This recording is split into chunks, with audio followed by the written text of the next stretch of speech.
అవసరాల రామకృష్ణారావు గారు రాసిన అమ్మ మమ్మల్ని మన్నించమ్మా అనే కథ. పోనీ అమ్మని కూడా మనతో ఆసుపత్రికి తీసుకువెళ్తే అన్న మా అబ్బాయి వైపు ఆశ్చర్యంగా చూశాను. అంతకంటే పెళ్లికెళ్తూ పిల్లిని చంకపెట్టుకు వెళ్ళటం నయం. అక్కడ ఈవిడ చేసే సేవ కన్నా క్రియేట్ చేసే న్యూసెన్స్ ఎక్కువ. అక్కడ కూడా పిచ్చపాటి మొదలెడుతుంది. ఈవిడుండగా ఆ రోగులకి ఇంక నిద్ర పట్టదు, డాక్టర్లకే ఊపిరాడదు. ఎందుకొచ్చిందంట? మీ అమ్మకి ఆసుపత్రికి వెళ్తున్నామని చెప్పకు, మీ మామగారి ఊరికి వెళ్తున్నామని చెప్పు. మా కోడలు నవ్వుతూ అంది.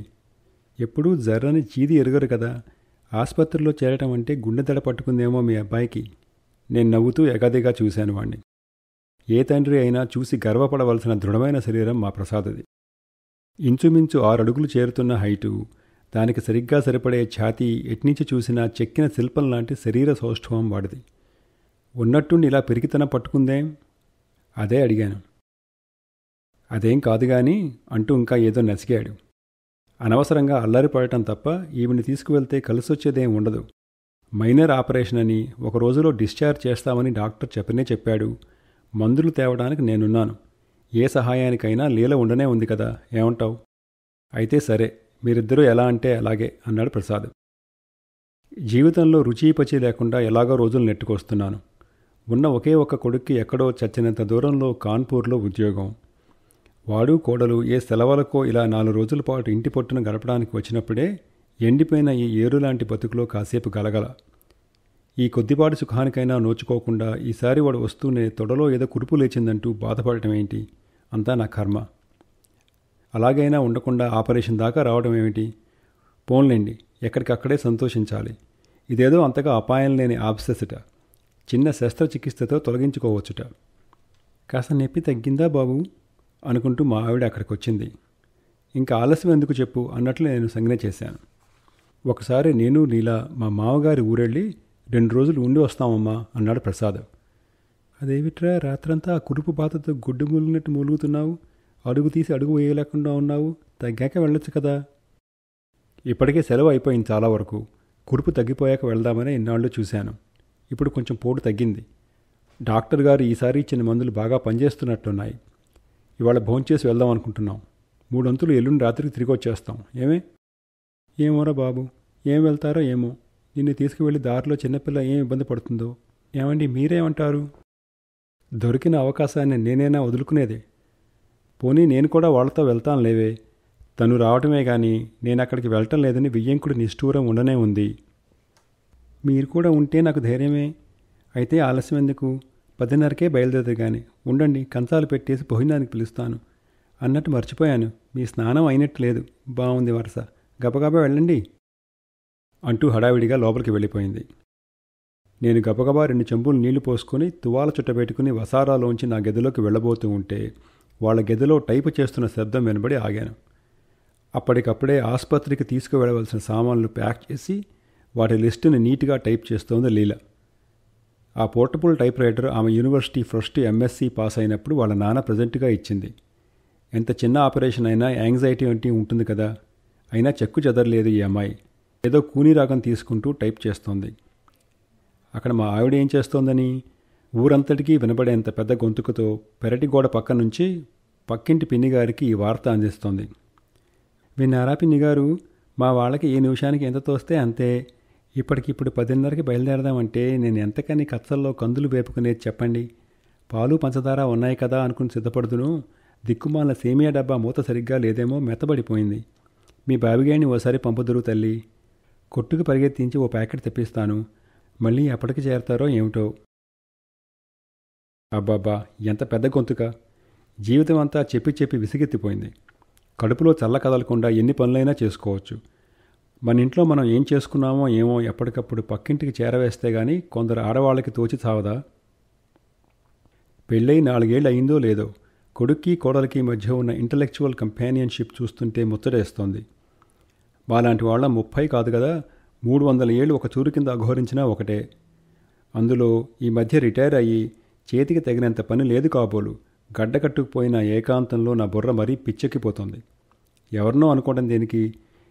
ఇన్నాళ్లు దీంతో కాపురం చేసినందుకు నాలాంటి వాళ్ళని నిలువునా షూట్ చేసినా తప్పులేదు.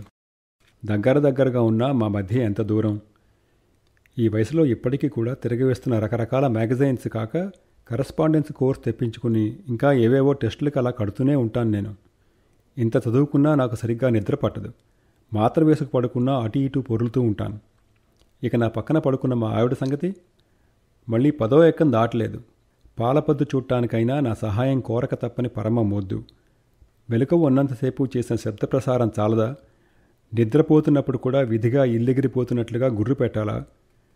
నా అంచనాకి అది అందకపోతే మేమిద్దరం దంపతులమైన నేరానికి దానికి నేను తగిన జోడీని కాదని అది అనుకోవాలి కదా. పోనీ అలాగైనా అనుకుని బాధపడినట్టు కనపడదే? నిజంగా ఏమాత్రం బాధపడిన మనిషి అయినా అంత నిశ్చింతగా నిద్రపోగలదా? ఏ విధంగా చూసినా ఓటమి నాదేనా? పోన్లేండి, ఎవరి రీజనింగ్ వాళ్ళది. ఈ చదువుల తల్లే నన్ను ఆదరించి ఒళ్ళోకి తీసుకోకపోయి ఉంటే ఆ రోజుల్లో మా సవత్తెల్లి పెట్టిన బాధలకి పిచ్చెత్తి ఎక్కడికో పారిపోయిందును. ఎవడనైనా జ్ఞానం ఒకటే రక్షించేది. మూఢ విశ్వాసాలు, సెంటిమెంట్స్ మనిషి మరింత కూరుకుపోవడానికి తోడ్పడతాయి.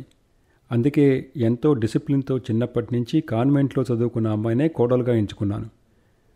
అంతేకాదు, ఫస్ట్ ఛాన్స్లోనే ఐఏఎస్లో మంచి ర్యాంకులో మా ప్రసాద్ వచ్చాడంటే ఆ క్రెడిట్ ఎవరిది? ఇలా నేను ఆలోచించుకుంటూ పోతే వీడికి తెరిపి తెన్ను ఎక్కడివి?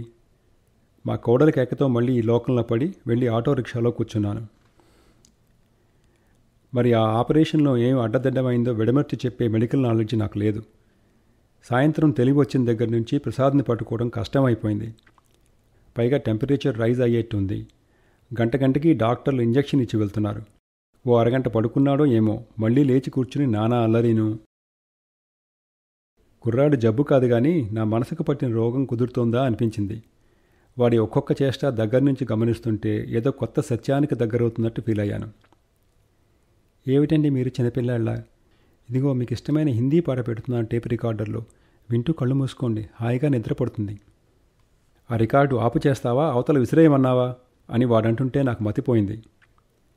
ఇదిగో యాపిల్స్ తెచ్చాను, లీల ముక్కలుగా కోసింది, ఎంత యూనిఫామ్గా నైస్గా ఆర్టిస్టిక్గా అమర్చిందో చూడు, 2 ముక్కలు నోట్లో వేసుకో అనే నా మాటకి వాడి రెస్పాన్స్ వ్యతిరేకతతో పెద్ద మూలుగు మాత్రమే. పైగా ఆ ప్లేటు తోసేయటం కూడాను. ఎందుకైనా మంచిదని స్పెషల్ వార్డులో జాయిన్ చేశాం వాడిని. నేను ఒకసారి బాత్రూమ్కి వెళ్ళి యువతలకి వస్తుంటే కంటపడిన దృశ్యం ఇది. ఇదిగో డార్లింగ్, ఏమిటి నీ బాధ? ఇప్పటికీ కొంచెం కూడా రిలీఫ్ లేదా? పోనీ నన్ను ఆడుకుని పడుకుంటావా? దాని మీద చెయ్యి వేసి నెమ్మదిగా రాయినా అని పాపం ఎంత చేయాలో అంతా ట్రై చేస్తోంది లీల. యు ఫూల్, గెట్ అవే అని ఒక అరుపు అరిచాడు ప్రసాద్. పాప ఆ అమ్మాయి గుడ్ల నీరు కక్కుకుని లేచిపోయింది. ఇదేదో కొంప ముంచేలా ఉందని నేను నైట్ షిఫ్ట్ డాక్టర్ని లేపుకొచ్చాను. ఆయన కాంపౌండర్తో వచ్చి ఓ పావుగంట పరీక్ష చేసి ఓవేళ కట్టు బిగుతు అయిపోయిందేమో అని మార్చి నిద్రకి ఏదో పౌడర్ ఇచ్చి మరో పెన్సిలిన్ ఇంజెక్షన్ ఇచ్చి వెళ్లారు. ఈసారి భగవంతుని దయ వల్ల వాడు నెమ్మదిగా కోలుకుంటున్నట్లు అనిపించింది. ఆ రాత్రి 1 గంటకో పడుకున్నాడు. మరి తెల్లగా తెల్లారేదాకా లేవలేదు. పోనీ అప్పటికైనా మాకు రిలీఫ్ ఉందా? వెళ్ళి నుంచున్న పళాన అమ్మని తీసుకురమ్మని కూర్చున్నాడు. మేమిద్దరం ఒకరి మొహాలు ఒకరు చూస్తూ ఉండిపోయాము. ఎక్కువ బాధ తగ్గిపోయింది కదా, ఇప్పుడెందుకు?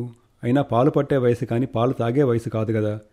పోనీ ఏ చదువు సంధ్యాలేని అమాయకుడేమో అనుకుంటే అదీ కాదుగా. అవన్నీ అలా ఉంచి పెళ్ళైన మొదలు పెళ్ళాం కొంగుపట్టు తిరిగిన ఘటం మా పుత్రరత్నం. వాళ్ళిద్దరూ వేరువేరు మనుషులని అనుకోనంతగా ఒక్కటిగా మసలేవారు. ఒకచోట ఉన్నా ఇంకో చోటికి వెళ్ళినా జంటగానే. ఈనాటికి కాస్త నొప్పి తగిలేసరికి అమ్మ కావాల్సి వచ్చిందా? ఏనన్నా, అమ్మని వెళ్ళి తీసుకురమ్మన్నాను కదా, ఇంకా కదలమే అని మరో కేక. నేను చిరాగ్గా సంచి మీద చేయి వేశాను. లోపల ఏదో పుస్తకం తగిలింది. బ్రెయిన్ టీజర్స్ అనే పుస్తకం అది. ఇది తెచ్చానన్న సంగతే మర్చిపోయాను. చూడు బాబు, చాలా వరకు తగ్గిందన్నావుగా. ఈ పుస్తకంలో పజిల్స్ సాల్వ్ చేయడంలో మనసుని మెల్లిగా లగ్నం చెయ్యి. ఇదిగో తీసుకో. వాడు ఆ పుస్తకాన్ని కింద పడిపోయేలా తోశాడు. నేను అడిగింది వెంటనే అమ్మని తీసుకురమ్మని. నాకు ఒక్కసారి బొగ్గన మండింది ఒళ్ళు. నా గుండె మీద దెబ్బ తీసినట్లయింది. ఏబీసీడీల మొదలు ఎంఏ వరకు ఏం చదవాలో ఎలా చదవాలో దగ్గరుండి ప్రోత్సాహం ప్రోద్బలం ఇచ్చింది నేను కాదు. ఇంత చిన్న వయసులో ఈయనగారు ఇంత పెద్ద ఉద్యోగంలో ఇలా వెలిగిపోతున్నారంటే దీనికి పూర్తి పునాది అడుగడుగునా వేసింది నేను కాదా? కోడలి వైపు చూస్తే తల దించేసుకుని ఉంది. నేను చెప్పింది వినబడలేదా? ఒక్కరూ కదలరే? ఏం చేయాలో తెలియక ఇద్దరం గది బయటి వరండాలోకి వచ్చాం. ఏం చేయాలో తోచక ఇద్దరం గది బయట వరండాలోకి వచ్చాం. ఊరికని బయలుదేరదీసి ఇలా వీడిని ఆసుపత్రిలో చేర్చాం. ఏం చెప్పి తీసుకురాను? ఇంతలో ఆ వరండా చివరి నుంచి ఇటువైపు మా ఆవిడ పిలిచినట్టు రావటం చూసి ఉన్న బతి కూడా పోయినట్టయింది మాకు. మా ఎదుట గది పేషెంట్ని చూడటానికి అతని బావమరిది వచ్చాడట. వాళ్ళకి మా ఎదురింటి వాళ్ళు చుట్టాలట. ఏముంది, ఈ కబురు ఒక ఆవిడికి చేరిపోయింది. ఇలా బస్టాండ్కు చేరుకున్నామో లేదో ప్రసాద్కి ఉన్నట్టుండి సలుపు పోటు ఎక్కువైపోయింది. ఎంతకీ తగ్గలేదు. ఆసుపత్రికి చేర్చక తప్పలేదు. డాక్టర్ గారు పరీక్ష చేసి వెంటనే ఆపరేషన్ చేయాలన్నారు. నీకెలా కబురు చేద్దామా అని కొట్టుకు చచ్చాం. అంతలో దేవుళ్ళ నీకు కబురు తెచ్చిన మనిషి కనిపించాడు అంటూ ఆ తర్వాత ఎలాగో సర్ది చెప్పేశాను. అది వేరే విషయం. మేమలా తెల్లబోయి చూస్తుంటే సుడిగాల్లా మమ్మల్ని దూసుకు వచ్చి తుఫానులా గదిలో ప్రవేశించింది. మేమిద్దరం చేసేది లేక కిటికీ దగ్గర నిలబడిపోయాం. ఆ కాసేపట్లో అది చేసిన పనులు ఎన్నని. గంట ముందు ఏదో అవసరం వచ్చి వాడిని ఓ పక్కకి ఒత్తిగీరేలా చేయడానికి మా ఇద్దరికి ముచ్చెమటలు పోశాయి. అలాంటిది పిచ్చికంత ఉంటుంది. నిమిషాల మీద వాడిని ఒక కంఫర్టబుల్ పొజిషన్లో చేర్చింది. తొడకి ఓ పక్కగా మెత్తడి తలగడా అమర్చింది. తడిగుడ్డ పెట్టి మొహాన్ని తుడిచింది. ఆ చినుకుల్లో ఎవరిని పరిగెత్తించి ఎక్కడి నుంచి తెప్పించిందో వేడివేడి పాలు సంపాదించింది. బ్రూ కాఫీ కలిపి వాడికి పట్టింది. ఫ్యాన్ స్లో చేసింది. తన గోడకు చేరి కూర్చుని వాడి శరీరాన్ని నెమ్మదిగా ఒళ్ళో చేరబెట్టుకుని, నేనొచ్చాగా, మరేం పర్వాలేదు, కాసేపు కళ్ళు మూసుకుని చూడన్నా, నిద్రపడుతుందేమో అంటూ నెమ్మదిగా జోకొట్టం మొదలెట్టింది. 30 ఏళ్ల ఉక్కుముక్క, 3 ఏళ్ల దూది పింజై అమ్మ ఆర్ద్రతకి అంకితమైపోయాడు మావాడు. తనకి బాధాభిముక్తిని ప్రసాదించిన మాతృమూర్తి మధుర స్పర్శ మళ్ళీ ఎక్కడ మటుమాయమైపోతుందో అన్నట్టు తల్లి చేతిని గట్టిగా పట్టు కూర్చున్నాడు. జరిగిందంతా వింతగా కళ్ళింతలుగా మేమిద్దరం చూశాం. ఓ మూలక రమ్మన్నట్టు పిలిచింది లీల. ఆ అమ్మాయి చదువుకున్నది, నా కూతురు లాంటిది. సంకోచం లేకుండా ఏదైనా నాతో చెప్తుంది. వెంటనే వెళ్ళాను. చాలా పొరపాటు చేశాం, పోన్లేండి తెలుసుకున్నాగా. ఏం చెబుతుందో తెలియకుండా అవునన్నట్టు కళ్ళెగరేశాను. ఆడది కోరుకోదగ్గది, అతి ప్రియమైనదేమిటో ఇవాళ నా కళ్ళతో నేను స్పష్టంగా చూశాను. ఇన్నాళ్ళు మేం ఫ్యామిలీ ప్లానింగ్ అబ్జర్వ్ చేస్తున్నామని మీరు ఊహించే ఉంటారు. I have decided to stop it at once. నన్ను దీవించండి అంది. ఇన్నాళ్ళు ఎడ్యుకేషనల్ క్వాలిఫికేషన్ ఒకటే మనిషికి గీటురాయి అనే తప్పుడు దారిలో పడ్డాను. విద్య అనేది మనసుని వికసింప చేయడానికి తప్ప ముకులింప చేయడానికి కాదని ఇన్నాళ్ళకి తెలుసుకున్నాను. ఇన్నాళ్ళంటే ఎంతకాలం? ఈ సత్యం గ్రహించడానికి నాకు జీవితకాలం పట్టింది. నాలో సగం వయసన్నా లేని లీల నాకంటే ఎంతో ముందుగా ఈ విషయాన్ని పసిగట్టింది. లీలని దీవించడానికి నాకున్న అర్హత ఏమిటని? అంతేకాదు, సహృదయత, సానుభూతి లేకపోతే అది మనిషి జన్మ అననని ఎన్నో పుస్తకాల్లో చదివాను. ఏం లాభం? ఎప్పుడో చిన్నప్పుడు సవత్తల్లి బాధలు పెట్టిందని ఈ చచ్చే కాలంలో ప్రతి నిమిషం తలుచుకుంటాను. మధ్యకాలంలో ఓ మధుర మూర్తి నా బ్రతుకులో ప్రవేశించి 3 దశాబ్దాలుగా అడుగడుగున అమ్మలేని లోటు తీరుస్తుంటే ఒక్కసారైనా అనుకున్నానా? ఏమిటి ఆలోచిస్తున్నారు మామగారు? అంది లీల. నువ్వు తీసుకున్న నిర్ణయం సరైనదే, గాడ్ బ్లెస్ యూ అనటం కన్నా మగాని నాకేం చేతనవును? కరుణామయులైన తరుణీమణులకే గర్భం ధరించే వరం ఇచ్చింది ప్రకృతి.